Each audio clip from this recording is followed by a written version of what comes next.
Hello guys, now I'll tell you that how to create forms. You can simply create forms on the side panel and form module will open. You can click on create form city button at the top right corner. Then there will be a 4 step. And first you have to write the name of your form.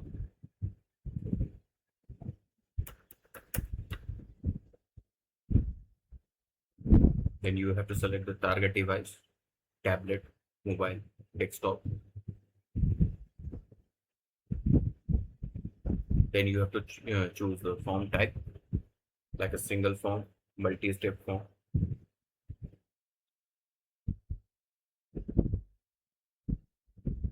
Then you will get the template. Start from scratch or basic lead form.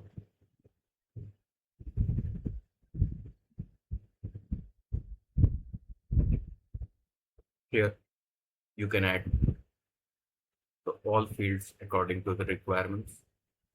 You can edit, delete, or drag and drop and save this.